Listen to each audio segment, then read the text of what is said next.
right, welcome back to From Arbitration. Today, got a special guest. Mr. Cole Billups is going to handle today's episode. Now, Cole, if you remember, is the one who has saved me on many episodes because I don't know what I'm doing electronically. And so Cole will set up when I have a guest outside of my palatial studio, he is the one who helps me with that. So he asked the other day if he could get on here and do an episode. He made up a template for himself, kind of getting back to the basics. I said, absolutely. He's done so much for me. I'll let him get on here and do an episode. He has pre-recorded the episode, and now he's fixing to help me splice this episode into the end of what I'm fixing to say here. So it'll go well because he's handling it. I'm not. And so, Cole, I appreciate him so much as one of those that has stepped up to help me out the most, and I can't thank him enough. Next week, I'm going to get in depth on stationary events. I know I've handled that in an episode before, I think episode 11.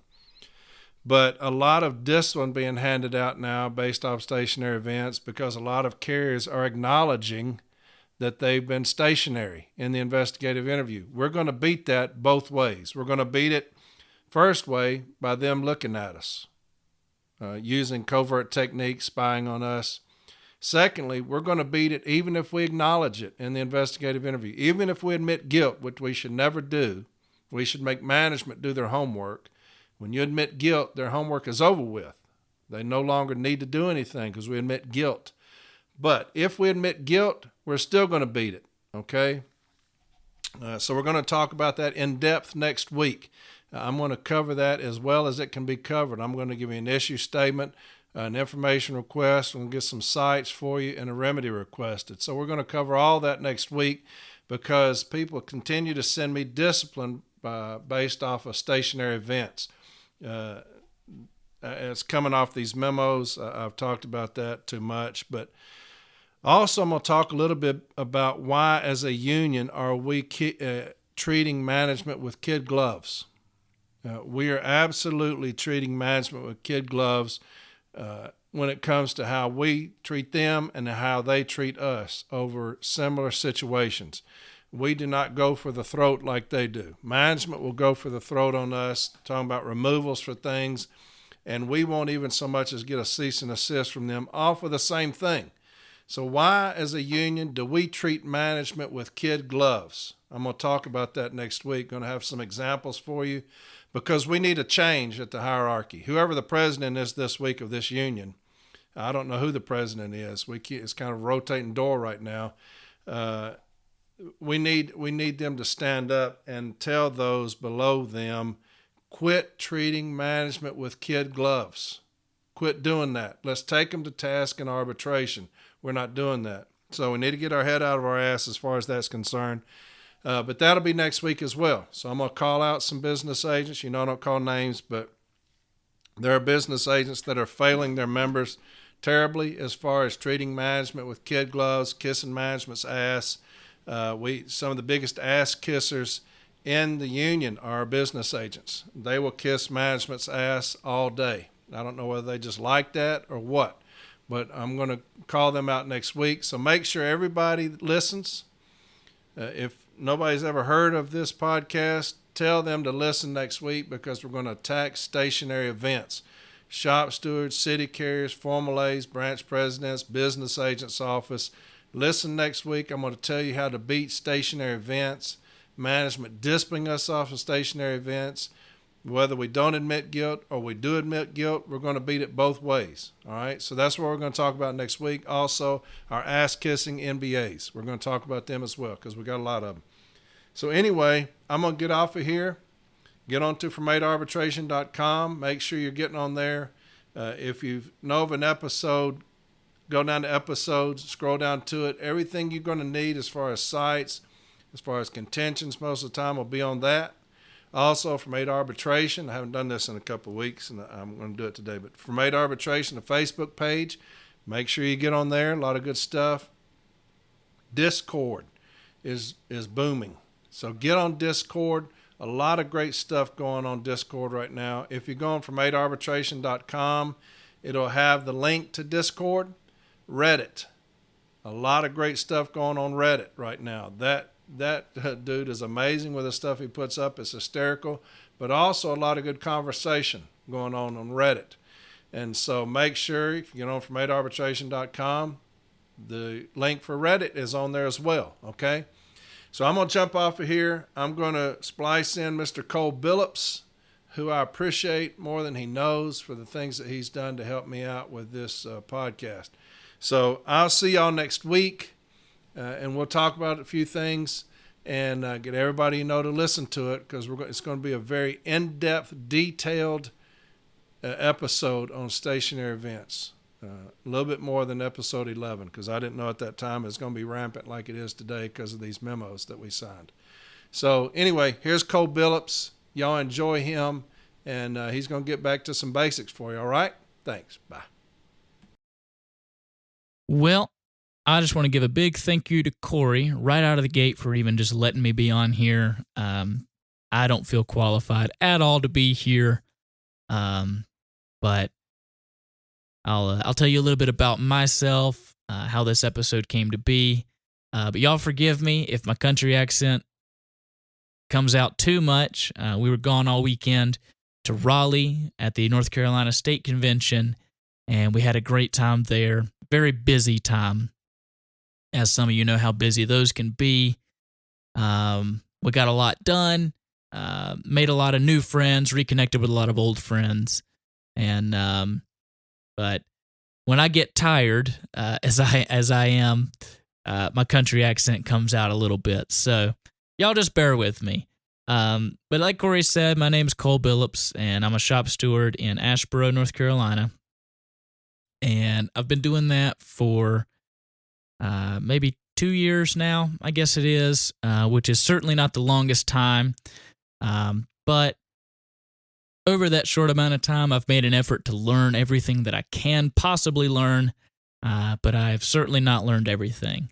I'm always learning something, whether it's listening to this podcast, whether it's talking to my branch president, talking to former branch presidents from my office, whether it's talking to other presidents and other offices around the place, around me, or if it's getting there in the A Arbitration Discord. I'm always in there asking some kind of question.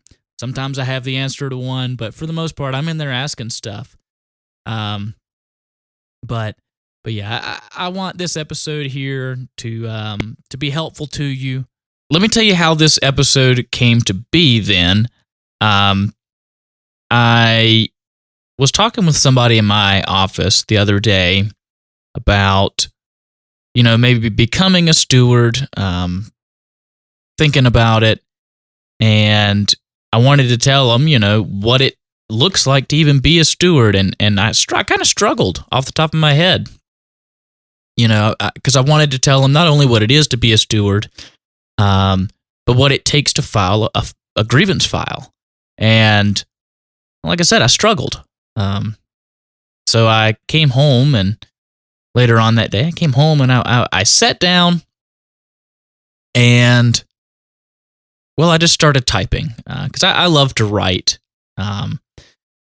Something I think I'm okay at. Certainly there are betters out there, but I like to write. And when I started writing, I thought, well, why don't I just do it in the style of a From A to Arbitration episode? Mainly because I think the training style is very good. It's conversational and it's very detailed. So I just started writing, and I titled my little paper there, The Anatomy of a Grievance File. And I wound up with 11 pages. So this thing's going to be pretty detailed. I've gotten a lot of feedback from my branch president and one of my friends that I've gotten to know through the From A to Arbitration Discord, Tim.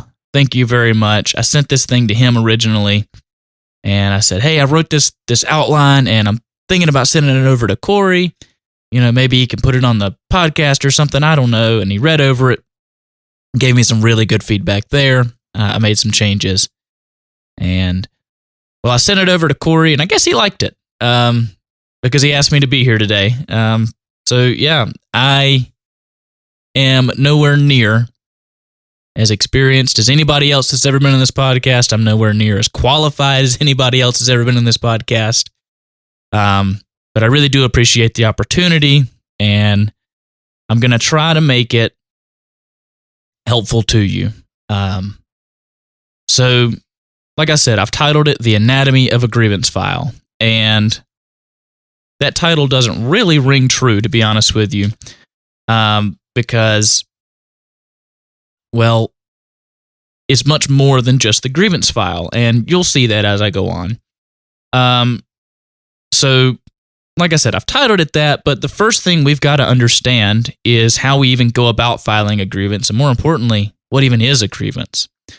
So, I say that because I want this episode to be primarily, I want it to be for everybody, obviously, but I want it primarily to be for you guys who are brand new shop stewards, and you guys who maybe are thinking about becoming a shop steward and you don't really know where to start.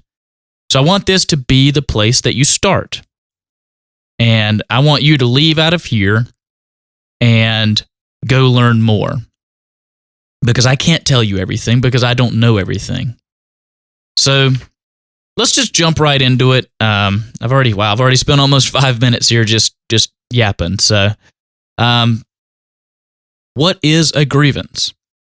Well, page 15.1 of our JCAM tells us a grievance is defined as a dispute, difference, disagreement, or complaint between the parties related to wages, hours, and conditions of employment. A grievance shall include, but is not limited to, the complaint of an employee or of the union, which involves the interpretation, application, or compliance with the provisions of the agreement, or any local memorandum of understanding not in conflict with this agreement.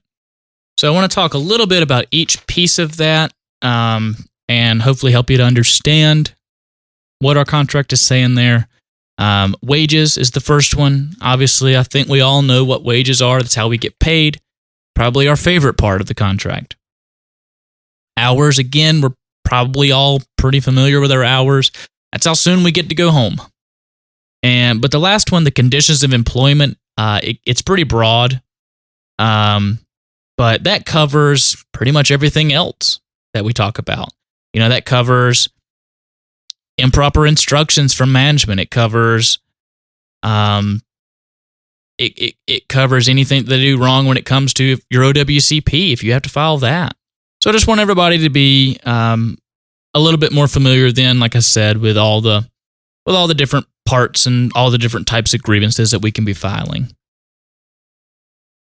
So the very first thing I want to do, though, on this note, is I want to make a note here that when we're writing and processing our grievances, we use the JCAM.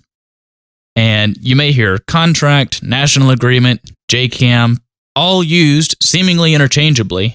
So I want to clear up a little bit of confusion on that first. So the contract and national agreement, they're the same thing. The NALC and the USPS, they bargain at the national level and they reach a national agreement or contract. And after an agreement is reached, the parties jointly develop a joint contract administration manual. And the very first page of that thing goes on, it says in part here, it's a full page, but jointly prepared by the NALC and Postal Service, the narrative portions of the manual explain how the contract should be applied based on national grievance settlements, arbitration awards, and agreements. And then we go on further and we look at page 15.2 of our contract, of the JCAM actually, and it says in part, both parties must use the JCAM as their guide to the contract. So our contract is very long and detailed. Our JCAM is more detailed. And the reason that we do that is there are parts of our contract that have been ruled on by arbitrators. There's been parts of our contract that have been interpreted through MOUs. Those are the M documents you hear us talk about a lot. And rather than kind of forcing you to know every MOU that's ever been signed, a lot of those agreements are worked into our JCAM, our Joint Contract Administration Manual. So get you a JCAM. Your branch should have one. I have one at the branch office, and I bought myself one just to keep at home, you know, because I often find myself reading it. But you can find it also on NELC.org. You go to the resources tab, and then JCAM is right there. So that's the very first place we want to start. We need a JCAM. All right. So now that we know that, now that we're cleared up on that, how does a grievance even progress? Well, again, we're going to look here at Article 15, and it tells us all the different steps of the grievance procedure. And it tells us the time limits for each of those steps also. So the first step is the Informal Step A. And this is a discussion between the shop steward and the immediate supervisor. And your time limit on that is 14 days. Okay? The next step is the appeal to the Formal Step A. So if you're unable to reach a resolution at the Informal Step A, you have to appeal that to the Formal Step A. And Article 15.2, Informal Step A C, tells us that our time limit to appeal that is 7 days. And it says, if no resolution is reached as a result of such discussion, the union shall be entitled to file a written appeal to Formal Step A of the grievance procedure within 7 days of the date of the discussion. Such appeal shall be made by completing the Informal Step A portion of the Joint Step A grievance form. At the request of the union, the supervisor shall print his or her name on the Joint Step A grievance form and initial, confirming the date of the discussion. In my office, we use a separate written appeal. I've got a template that I fill out, and it just includes the local case number, the date of the informal meeting, and the name of the Formal Step A representative for the union. And because we're a small office, I go ahead and get that over to my installation head along with the copy of all the documents shared at the informal meeting, and then he and I both sign and date it, and the original just goes in the file, and he keeps a copy. The next step is the Formal Step A. This is a meeting between the Formal Step A representative, and in small branches, this is most likely going to be your branch president, and the installation head. Part of the feedback I got on this thing was that I didn't talk about what the installation head is, and I think it's very important to do that because you've probably never heard that before, or you may have and you just don't know. That's going to be your postmaster or your OIC, whichever that you have. So when you see installation head, just know that's your postmaster. So your time limit to do the Formal Step A is 7 days. So again, we're in Article 15.2. This time we're in Formal Step A, Section C, and it says, the installation head or designee will meet with the steward or a union representative as expeditiously as possible, but no later than 7 days following receipt of the Joint Step A grievance form, unless the parties agree upon a later date. In all grievances at the Formal Step A, the grievance shall be represented for all purposes by a steward or union representative who shall have authority to resolve the grievance as a result of discussions or compromise in this step. The installation head or designee also shall have authority to resolve the grievance in whole or in part. And then we go on here a little bit down, 15.2, Formal Step A, Section E. A resolution of a grievance in Formal Step A shall be in writing or shall be noted on the Joint Step A grievance form, but shall not be precedent for any purpose unless the parties specifically agree so or develop an agreement to dispose of similar or related problems. The most key language in our contract as it relates to grievance remedies is right there. So just remember, you must make your remedies enforceable for the future. And I'm going to talk about that a lot more at length when I get to the remedy section, okay? The next step, if we're unable to resolve it at the Formal Step A, is our appeal to Step B. And again, our time limit is 7 days. Article 15.2, Formal Step A, Section E. If the grievance is not resolved at Formal Step A, the union may appeal it to Step B within 7 calendar days of the Formal Step A discussion date, unless the parties agree to an extension of time for appeal. That is everything that's handled at your office. The rest of it goes out, okay? So the next step then is our Step B, and that's our dispute resolution team. And this is, like I said, the very first time that the grievance leaves the installation. And at this step, a member of the union and a member of management get together and discuss the facts and merits of the case and attempt to reach a resolution. And if they're unable to do that, then it goes to arbitration. And at this step, a neutral arbitrator hears the facts of the case as presented by both parties in the setting of a hearing. And if you're listening to this episode, you probably already know about it. I'm going to stay in my lane, like I've said from time to time here. I'm the Informal Step A. Stay in my lane. If you got questions about arbitration, get a hold of Corey. He's your guy. Listen to the episodes. Just don't ask me because I don't know. But like I said, I'm primarily going to be discussing the Informal Step A. And I'm going to do that because knowing how to identify a grievance and process it can be the most intimidating part for a new steward. And I want this just to be another tool that you can use just to curb that fear of not even knowing what to do or where to start. So, the very first thing, you've become a steward. All right? You're sitting there thinking to yourself, well, I think management's violated the contract. Now what? Well, as a shop steward, you're the first line of defense for your members. And you're often the person who helps the new CCAs and newly converted regulars to navigate this complex system that we call the contract. So if you believe a violation has occurred, the very first thing you want to do is write down the date that the potential violation happened. Because you have 14 days to process the file and meet at the Informal Step A. Now, as we just went over, this is the longest period of any step of the grievance procedure. But if you miss that 14 days, it doesn't matter how strong your case against management is, you can and probably will lose on procedure. All right, so we've wrote down the date.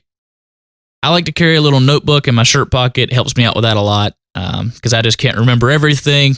And I want to put some emphasis there on the date of the potential violation. So if it's Monday morning and one of your carriers walks up to you and says, hey, and explains the situation to you and you think there's a grievance and they say that it happened on Saturday, you write down Saturday's date. Okay, so from then, Sunday is day 1. And you have your 14 calendar days. All right. Now you need to request your time. And page 17.5 of our JCAM, so it's in Article 17, tells us some key information about how we request time. And this should be the majority of our reading done. As soon as I'm done reading this, hopefully I hadn't put you to sleep yet. But it says, although a steward must ask for supervisory permission to leave his or her work area or enter another one to pursue a grievance or potential grievance, management cannot unreasonably deny requests for paid grievance handling time. Management may not determine in advance how much time a steward reasonably needs to investigate a grievance. Rather, the determination of how much time is considered reasonable is dependent on the issue involved and the amount of information needed for investigation purposes. Now, they say it right there, how much information is needed. So, along with my time request, I'm generating a request for information. And, if it's like, say if it's an Article 8 grievance, I'm going to get my tax employee everything reports for all the carriers, the ODL sign-up sheet, the daily overtime mandate roster. Maybe I get the off-day mandate roster, that they go through and make sure they're staying in seniority sometimes. But I want to make a note here that it's very important you can always request more information and time, both. So if you get in there and you think, oh, I'm almost running out of time, I'm not done here yet, that's fine. Request more time. They have to give it to you. If you realize, oh my God, I forgot to request the schedule that I need for this grievance, request it. Even though you request as much as you need. So to do that, I like to use fillable PDFs for all my requests. And I've got several of those. I'll get them over to Corey. Hopefully we can get those put up on the from arbitration.com for you. Use those. You can use anything you want to use, but I like to have like I said, the fillable PDFs. I just type them in, print them out, and from there, I get them over to my supervisor. Now, in my station, I have a pretty good relationship with my managers, and I don't have any problems with unreasonable delays for them getting me my information or my time. But if you don't know how your management is, and likely as a new steward, you're not going to. You're going to always, I've got it in big letters, italicized, bolded on my outline, always get a copy of the signed request. And just as important as getting a copy of that, you should make sure that it has the date received by your supervisor. And the last thing that you want to have on there is, especially for your time request, it should have a supervisor's written confirmation of when that time will be provided. And I believe there are some past episodes of the podcast here to talk about what to do if you're getting your time request denied and everything like that. So go back, listen to those if you're having trouble, but always get copies of this stuff. And on your, like I said, on your time request, make sure they tell you when you're going to get your time and hold them to it. If they're not giving it to you, like I said, you may have to pursue another grievance, which hopefully this episode will help you do that too. So, because they're all going to be pretty similar. All right. So the next thing here, we've got our information, we've got our time. Well, now you're ready to start investigating. Now that you got everything. Step 1. Again, big letters here on my outline. Read everything. Read everything that you've requested that they've given you. Because the very first step to filing a grievance is fully understanding the situation. This past weekend, our National Vice President, James Henry, like I said, spoke to us. And he said a couple of things. And I, as he was talking, I just pulled out my phone and started typing what he was saying. And so I've went back and worked a lot of those in here because he said some really great things. And he expanded on a little bit, a couple of the things I was already planning on talking about. But one of the things he said was, be methodical. Our job is part strategy and part skill. And so when I'm investigating and processing grievances, I've got a process that I follow, and that's not on accident. And in doing so, I make sure I'm not missing anything from my file. And that's the first part of James' advice there. The second is this. As shop stewards, you have to be skilled. But if you have no strategy, you will not be effective. And the strategy majority comes into play in our remedies, and I'm going to talk about that. But I want to make a note here that I don't want the requirement of skill to deter you if you want to be a new shop steward, because skill always comes and develops over time. I am constantly learning something, whether it's from my branch president, from other branch presidents and stewards that I've gotten to know over the last couple of years, or if it's just me listening from A to Arbitration, if it's me jumping in the from A to Arbitration Discord group, I'm in there all the time asking questions. Sometimes I have the answers to questions too, but majority of the time I'm in there asking questions, because the more you learn, the better you'll be as a shop steward. But let's get back to our investigation. So this is the part where I want to help you understand how we as shop stewards think, or at least how I think when I begin my investigation. Because it's enough to know what everything is and know how to put it in there, but you can go to a whole nother level as a shop steward when you know how to think. And it doesn't mean just how shop stewards think. It's how arbitrators think too. And I'm going to talk about that a little bit later on. But that's why I want to talk about this portion.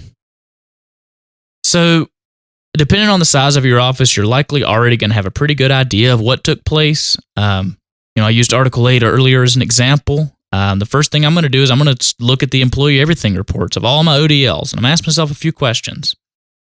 I'm going to say, how long did they work? Because if my ODL did not work 12 hours plus a lunch, I highlight that on the EER, the employee everything report, and I notate how much time they're still available for.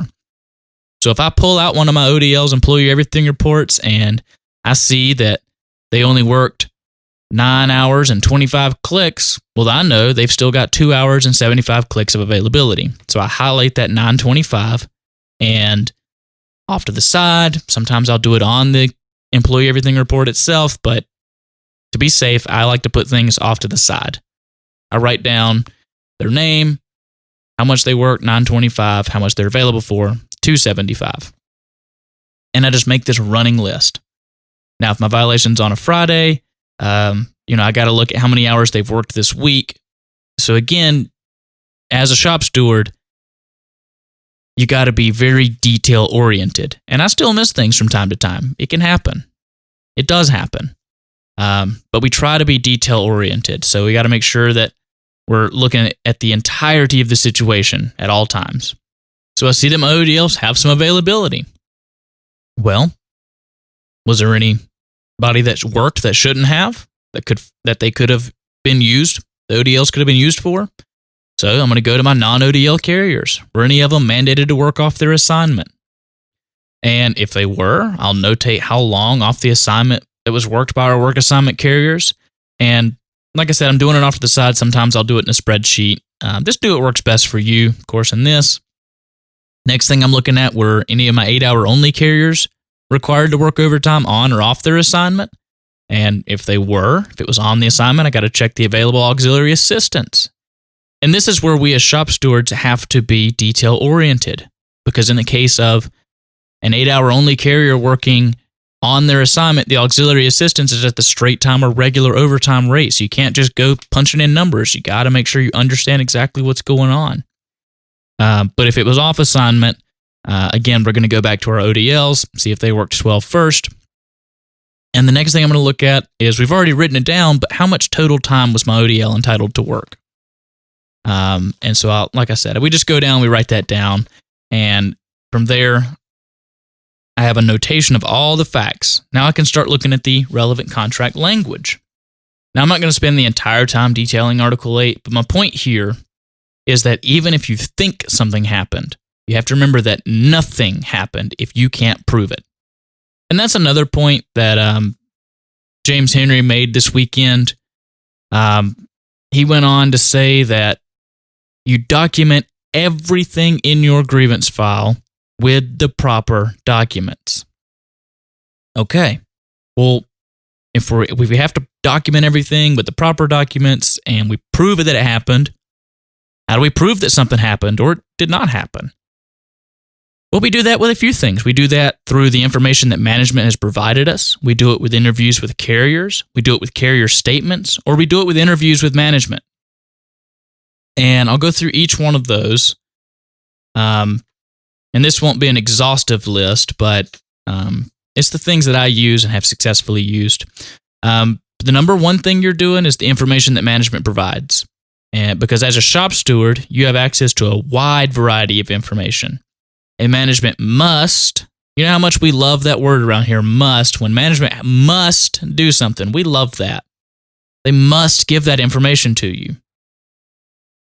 And like I said, the employee everything report, I just talked about it earlier, it's one of the most common things that I use. And I'm bringing that up because I want to direct you guys to a resource that I use from time to time. But if you just go online and you search NELC Employee Everything Report, you're going to find a link to branch 38. And they've published, it's called Analyzing the Employee Everything Report. And it's extremely detailed. So rather than just sitting there and trial and error the whole time, hoping that you get it right, get in there and read that. Learn that Employee Everything Report. And that's not the only thing they have. They have a wide variety of information. So as shop stewards, another thing that we do is we don't just write grievances. We don't just listen to podcasts. We don't just go to regional training. We use our resources at all times. So get on branch 38. Get in their resources. It'll make you a better steward. All right. The next thing we're doing is we're doing it with interviews with our carriers. And well, that's exactly what it sounds like. So in your information request, you have the right to interview carriers on the clock.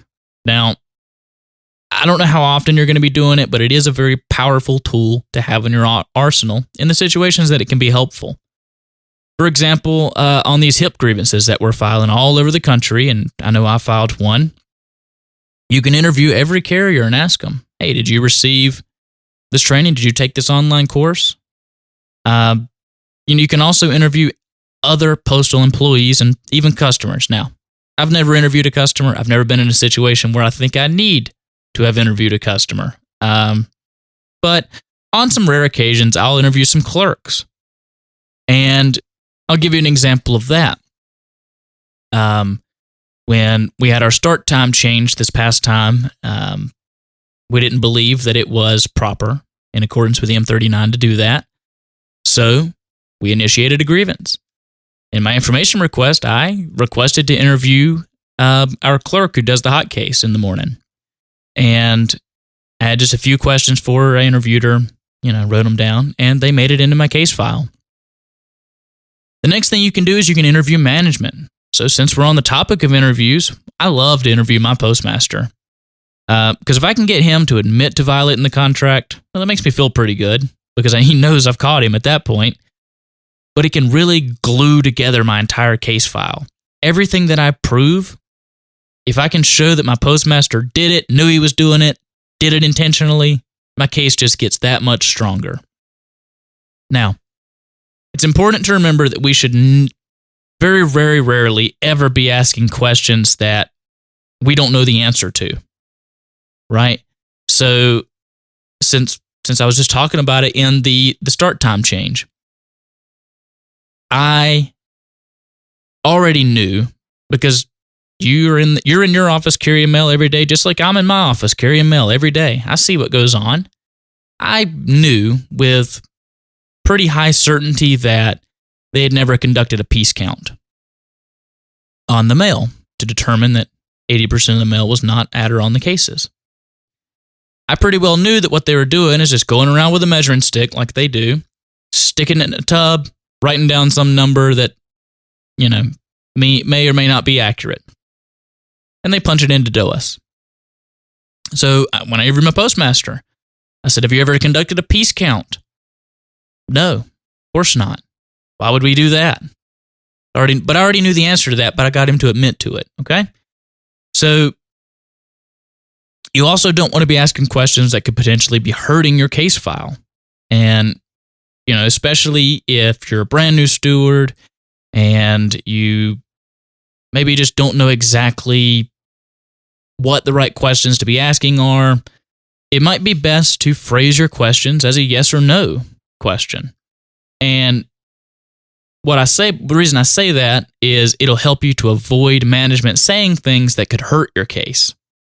Because you got to remember that when you go into an interview, you've probably got your questions typed out, and I do, and I always write down management's answers exactly as they say them. Just like when we go in an investigative interview, when management says something, we write it. Same thing applies here. So if I've got 4 questions and they all answer great, and on that same page, I ask a question and the manager's answer hurts my case, it's pretty hard to exclude that from your case file. So just make sure that whatever you're asking management, they can't hurt your case with their answer, okay? And to wrap this thing up, one of my favorite questions I always ask is, did you receive any instruction from any higher levels of management to do whatever they did? Because oftentimes, and we know this, that managers here at the station level, they really have no authority. They just do whatever the POOM tells them, and the POOM does whatever the district manager tells them. And it's like a game of telephone. By the time it gets to our managers, they have no idea what's going on. They're just saying crap. And, So the reason I ask that is if I get a postmaster telling me that, oh yeah, the POOM told me I need to do whatever, change the start time, which the POOM did. Maybe I need to interview that POOM. Hey, why are you changing my start time? So the interviews of management are a very powerful tool. The last thing I use pretty successfully from time to time is carrier statements.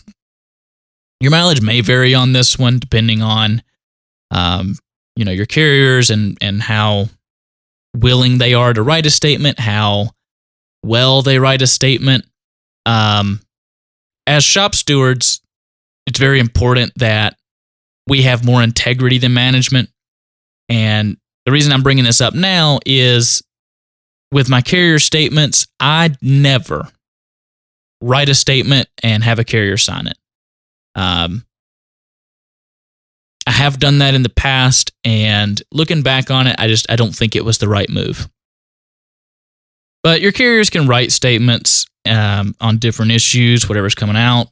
And an example of a great carrier statement, they don't have to be long, can be on March 14th, 2023, we were instructed by Supervisor so-and-so in a stand-up talk that we only had 1 hour of AM office time and we were required to move to street time at 9 a.m. That's as effective as a carrier statement as you could ever get.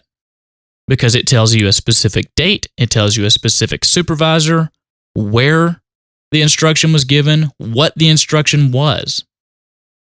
And then from there, they're going to sign it, and I've got that big letters, bold, italicized. You need your carriers to be signing these statements, and they're going to date it. Now, the reason it's so paramount that our carrier signs their statements is management at Step B can attempt to throw out your carrier statements simply because it's not signed. I think that's a little silly, but, if I had a manager write me a statement and didn't sign it, I would probably try to throw it out too. So just remember, that's part of our skill. That's part of our strategy, is that everything that we put on paper is signed. All right, next section here. Well, that's great. How do I actually build a file? Maybe you already knew everything I just said, but you just don't know how to build a file. Well, good news. The hard part's over. You've already identified the violation of the contract, the specifics of that violation, and now you're ready to make your carriers whole for that violation. Now, this is where the philosophy is going to be wildly different from branch to branch. So you do what your branch does. But if your branch doesn't have an established procedure, or if you're like me and you're working closely with your branch president to develop a method, just take my way. Very first thing I do, I open up my word processor. Now, especially if you're in a really small branch where you don't have a bunch of support, you may not want to go out and buy Microsoft Word if you don't have it. Well, that's okay, because there are lots of free options, and I like to use LibreOffice or OpenOffice, either one of those. They're free, open source. They're great. They mirror Microsoft Word. So, just remember, you don't have to be spending a bunch of money on all kinds of different tools to do your job. And in that, I have a template that's saved in my branch logo and some other basic information in the header that's going to remain pretty much the same for each one. And in building our files, well, this is another point that James Henry made this weekend, was that we play the long game. And now that we're starting to build our file, it's where we're going to start setting all of our pieces into play. And Corey talks a lot about playing chess while management's playing checkers. The grievance file is where you can set yourself apart as a chess player rather than someone who's playing checkers. I like to write an issue statement in every one of my files. And an issue statement is going to look like, did management at your installation violate articles, whatever it violated when it did whatever it did? And if so, what is the appropriate remedy? Now, my reason for doing that is really twofold. The first thing it does, it takes a little bit of work out of my branch president. I just send it over to him, he copies, pastes, and, saves him 5 or 10 minutes, however long it takes to figure out what the issue statement should be. And the second thing is, if I do not allege that a violation has occurred in my issue statement, then I shouldn't have anything about it in the case file. You want your case files to be straightforward and free from a whole bunch of extra documents. And that's another point that James Henry made this past weekend. We document with the proper documents. Proper, again, telling you guys all the words I've got wrote in big letters. That's a big, big letter word. Proper documents. So, for example, if I allege that management worked John Doe improperly instead of using Jane Doe from the ODL, I don't have the employee everything report for every other carrier in there. It just makes your files messy and a lot harder to follow. And the thing, too, you want to remember that your file could end up in the hands of an arbitrator who doesn't know anything about your installation. You're going to tell a complete story, but you're not going to include a bunch of information that could later confuse the issue. And the same former branch president in my branch who told me that we're telling a story, he likes to use the expression a lot that we're painting a picture. And that's exactly what we're doing. Through our case file, we're painting a picture. We're telling an arbitrator exactly what happened, how it happened, when it happened, where it happened. But we're not telling him what color shirt somebody was wearing, right? And to that point there, I'm going to bring up another point here that James Henry made this weekend. He says, process every grievance as if it's going to arbitration.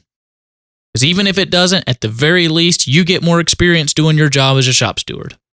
And I think that is the best way to wrap up what I was just talking about there. All right. So the next thing I do is I have a section called facts. Now, it's kind of my adaptation of the undisputed facts and contentions that are handled at the formal level. All I'm doing in this part is I'm just stating facts that I discovered throughout my investigation. Another thing to remember, though, is if it goes in our facts section, we must be prepared to show it. Remember in school when your math teacher was telling you to show your work? Well, it turns out they were setting you up to be the most effective shop stewards you can be. We always show our work. So, for example, if I write letter carrier Jane Doe is on the 12-hour ODL, I'm going to have a copy of the ODL sign-up sheet in my case file. Now, as it happens, sometimes you don't have that in your case file.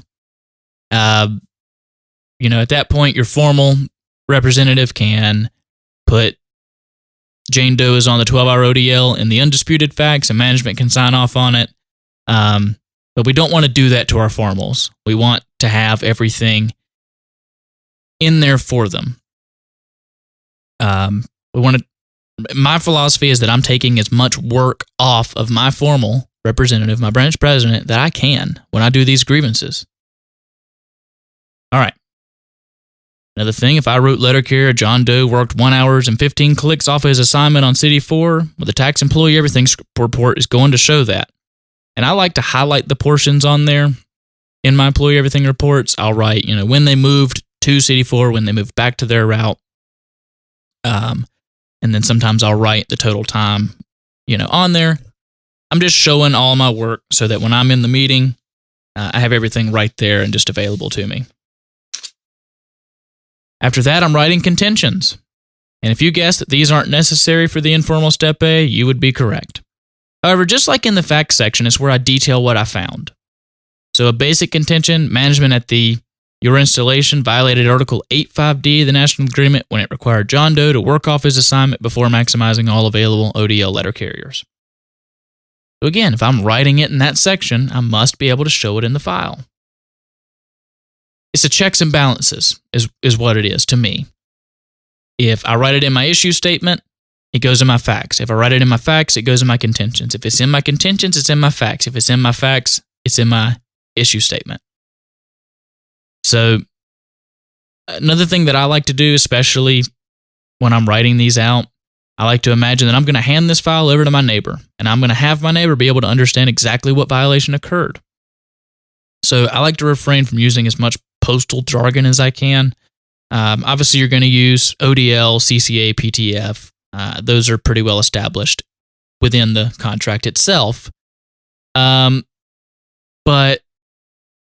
for example, there's a million different ways you can say worked off their assignment because our national agreement says worked off their assignment. You may, in your office, you may call it a drag, a bump, a handoff, a takeoff, a pivot, a boost. That list can go on and on. But they all mean the same thing. Worked off their assignment. And that's the language that contract uses. So in our files, the best thing we can do is just mirror the language that's in the JCAM or the contract. Or we can mirror the language of arbitrators. It's another thing I do a lot. I know Corey says it all the time how much he loves to just sit and read arbitration decisions. Well, I do too.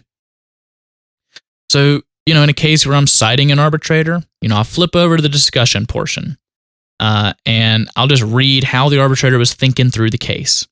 And then when they're awarding, they'll often just write things that when they're explaining why they're doing what they're doing. I like just to kind of just copy and paste that language in, especially because, if this file does end up all the way to arbitration and I'm citing an arbitrator and an arbitrator's reading the file and they read things that kind of sound like they would write, maybe it plays in our favor. I don't know. But another reason I like to do that is arbitrators, when they write things, they can often condense a very complex issue into a pretty small space and have it be way more clear than anything I could ever come up with. So I'll just put those in my write-up from time to time. Well, now let's talk about arguably the most important part of our grievances. It's the remedy. So this is the part where you get to ask for money or whatever else you deem appropriate.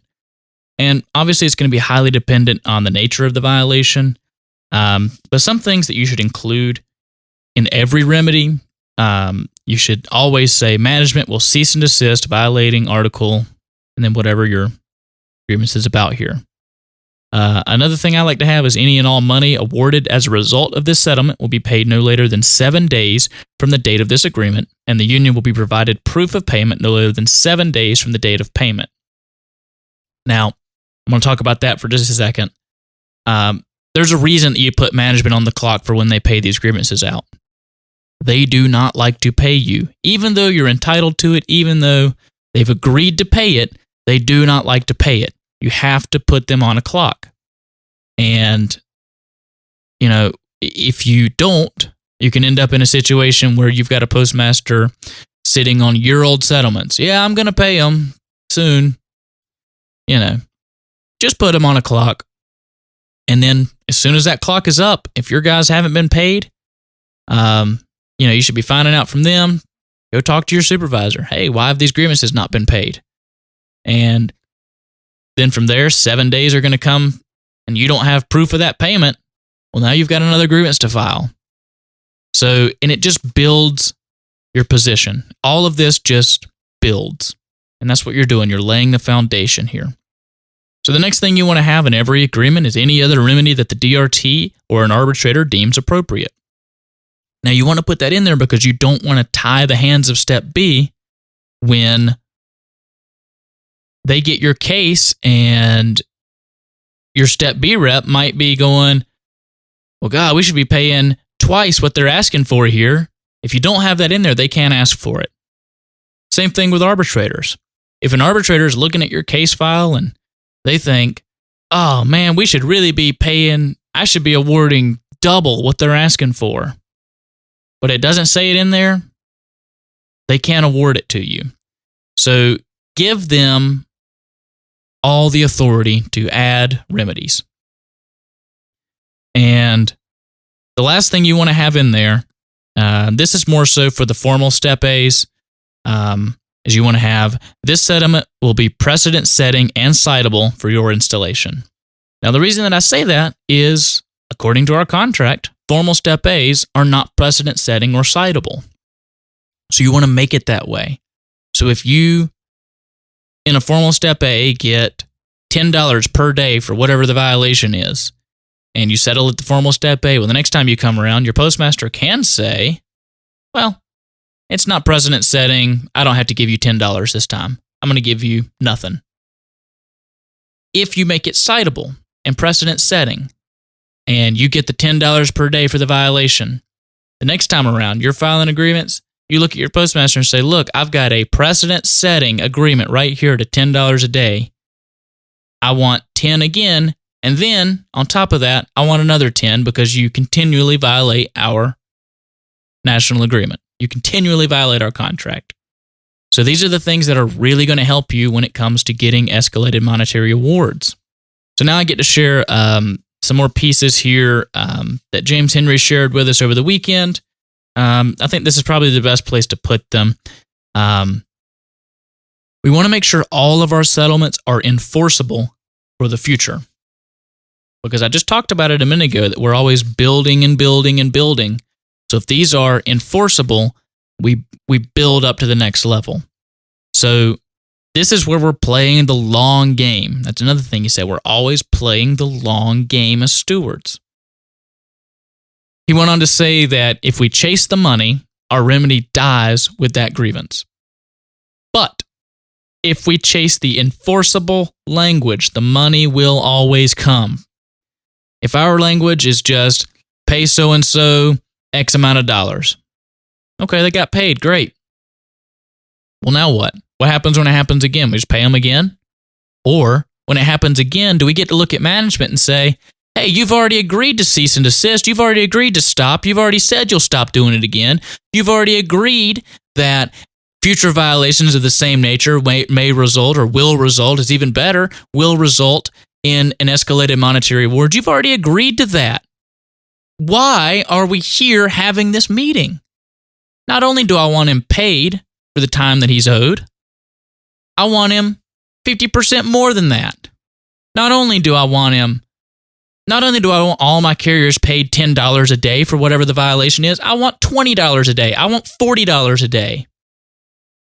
If we go back to some of our episodes way back and we think about Lake Charles, Louisiana, Corey talked about it a lot, and actually I reached out to Asheboro, branch president out there at Lake Charles, Louisiana, and I talked to him for a few minutes on the phone, and because at that time I was looking to start building escalated monetary awards.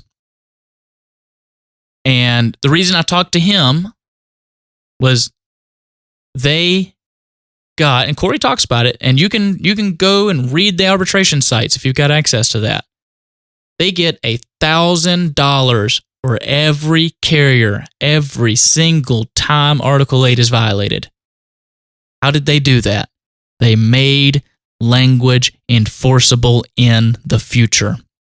They laid the groundwork for almost 10 years. It may have been over 10, a decade.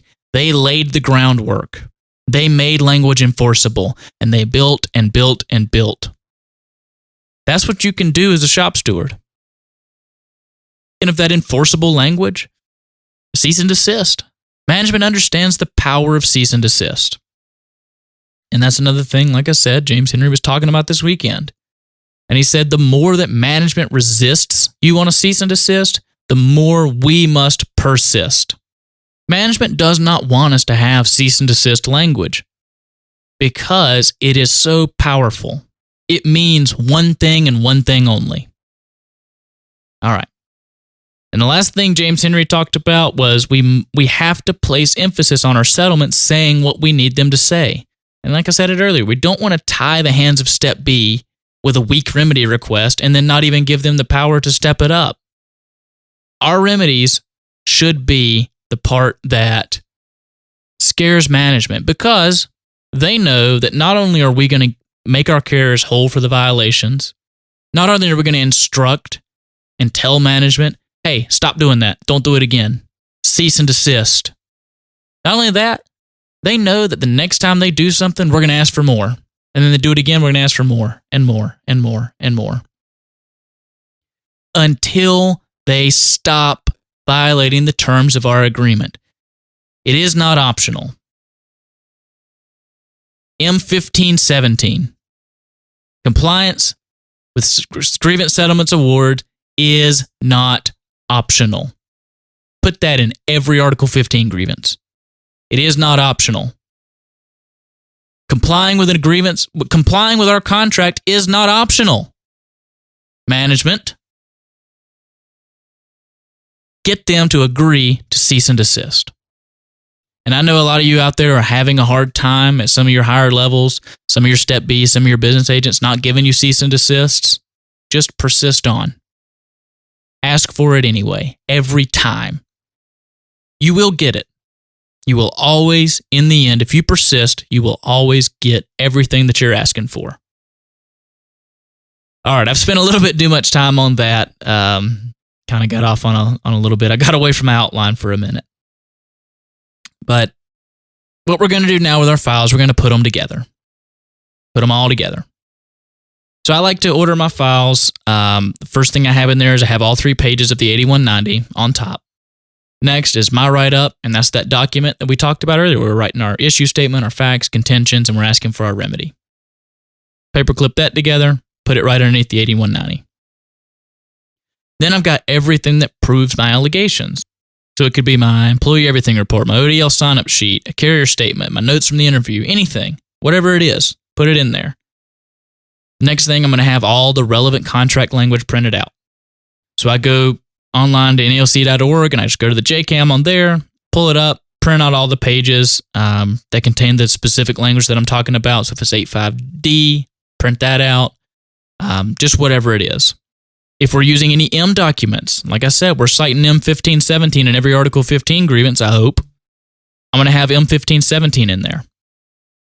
Then after that, I'm going to have any historical cases on the same issue. Now, most of the time, I'm only going to have the Step B decision, the Formal A papers, the arbitration award, whatever it is. I'm not going to have the entire case file. You can, but it just, again, can make your file a little bit messy. And then from there, at the very back, it's going to have all my just requests for time and information. I just put those in the folder because it just keeps everything all together. And then if I have to have a time limit extension, I put that in the back as well. And then, now this is for the informal step A's. All the unused stuff that I've requested, I put a binder clip on that and put it in the back of the folder. Now, especially if you're a formal on this, you're not going to send all that crap to step B. They don't want it and they shouldn't be getting it. The only reason I put it in there is so that my formal step A has access to all of it. If he thinks he needs to make a contention that I didn't make, or just needs something to document anything, he's just got access to all that in the file. From there, he's going to take everything out, throw it away, shred it, whatever he's doing with it, before he goes to the formal. And that's it. That's your file. Now you're ready to go to the meeting. And I've been going almost an hour here, so I'm not going to talk too much in depth about the meeting. Just briefly, you want to have everything together. I like to just kind of go through my write-up that I did and show supporting documents where I need to. Just make sure that I don't miss anything. And then I have a informal step A paper that I use that just commemorates the informal step A meeting. And then myself and the supervisor will both sign that. Like I said, just to commemorate that we did meet. So, all right. Well, I think that's going to do it for me. You guys go out there, be effective for your members. And I hope this was helpful to you. I tried to cover as much as I could while still keeping it, under an hour. But yeah, you guys go out there and get it. And I'm going to turn everything back over now to Corey, who is going to be recording his outro from the future and stitching all this together.